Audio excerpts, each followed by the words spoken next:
selamat pagi Bapak Ibu Guru. Perkenalkan, nama saya Sumiati. Saya mengajar di TK Siloam Mariai, Kabupaten Sorong. Di sini saya akan menunjukkan praktik baik saya sebagai guru di TK Siloam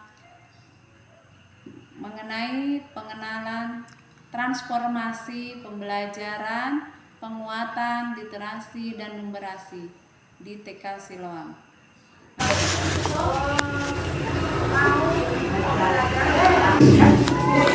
Taman Kanak-kanak TK Siloam merupakan salah satu TK yang berada di Kelurahan Mariai, Kabupaten Sorong, yang memiliki 3 rombel belajar dengan jumlah murid 35 anak.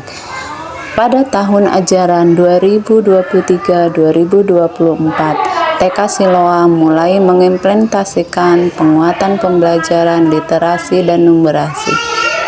Penting dilaksanakan mengingat kondisi murid yang beragam, sehingga pembelajaran ini dapat memungkinkan guru dalam penyesuaian proses pembelajaran yang sesuai dengan kebutuhan murid. Pembelajaran berbasis kearifan lokal juga dianggap mampu meningkatkan motivasi anak dalam pembelajaran, karena pembelajaran ini disesuaikan dengan minat belajar anak. Untuk dapat menciptakan pendidikan yang bermutu, guru harus mampu merespon berbagai kebijakan baik dari pemerintah maupun masyarakat dalam rangka kebaikan mutu pendidikan, kreativitas, dan manajemen sistem yang baik. Semua itu perlu didukung oleh kinerja guru yang baik atau bermutu, karena guru merupakan faktor yang penting dan berpengaruh dalam pendidikan.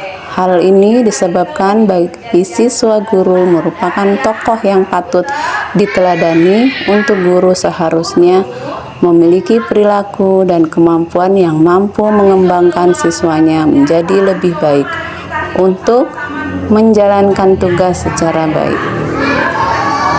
Salah satu prinsip penguatan pembelajaran literasi dan numerasi yaitu pembelajaran dirancang dengan mempertimbangkan tahap perkembangan dan tingkat pencapaian murid saat ini sesuai dengan kebutuhan belajar, serta mencerminkan karakteristik dan perkembangan murid yang beragam sehingga pembelajaran bermakna dan menyenangkan. Dengan melihat prinsip pembelajaran tersebut, kondisi yang terjadi di TK Siloam dengan jumlah murid 35 anak yang memiliki perbedaan dalam berbagai aspek, di mana pembelajaran yang saya rancang dan laksanakan tidak memperhatikan kebutuhan belajar murid. Hal ini dapat ditunjukkan dengan rendahnya motivasi belajar murid yang berdampak pada hasil belajar yang kurang menyenangkan. Setelah dilakukan identifikasi masalah melalui refleksi diri, maka beberapa tantangan yang terjadi yaitu 1. Rendahnya motivasi dari hasil belajar. 2. Pembelajaran yang bersifat monoton dan berpusat pada guru, serta tidak memperhatikan kebutuhan belajar murid.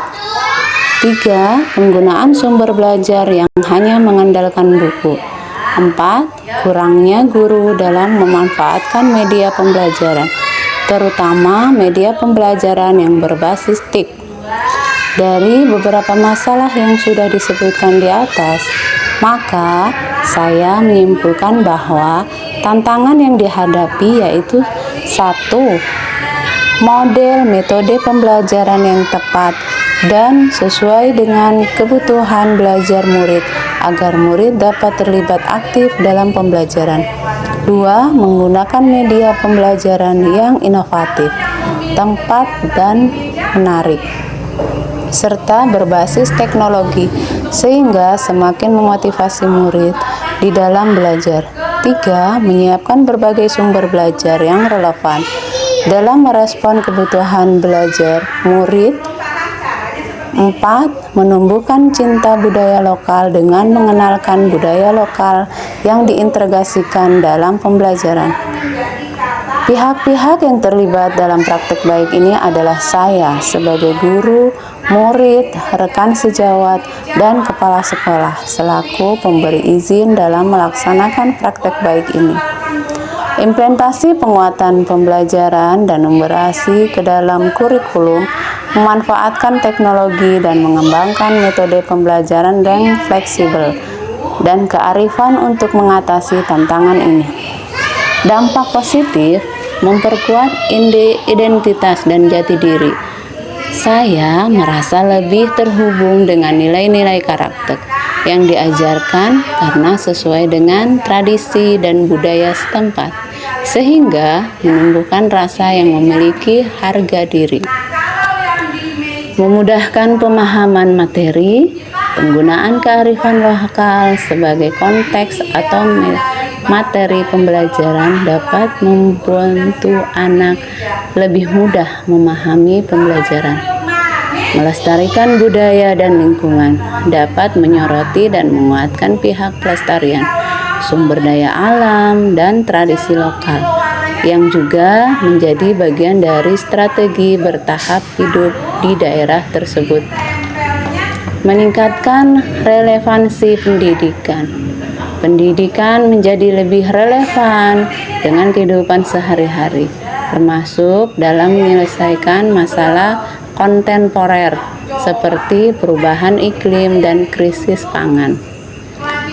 Mengembangkan keterampilan dan kreativitas anak dapat mengembangkan minat bakat dan keterampilan serta kreativitas mereka melalui kegiatan yang berakar pada kearifan lokal.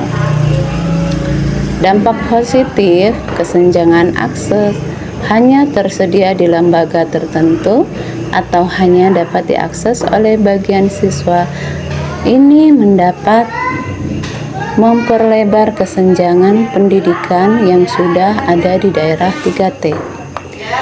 Kurang relevan dengan kebutuhan industri jika tidak diimbangi dengan penekanan pada kecakapan hidup dan hubungan dengan dunia usaha. Pembelajaran berbasis kearifan lokal mungkin kurang relevan untuk persiapan karir masa depan. Demikian pembelajaran berbasis kearifan lokal yang telah saya lakukan. Semoga dengan praktek baik ini dapat memberikan inspirasi bagi rekan-rekan guru dan dapat memberikan manfaat bagi sekolah pada khususnya di dunia pendidikan di Indonesia, khususnya di tanah Moi ini.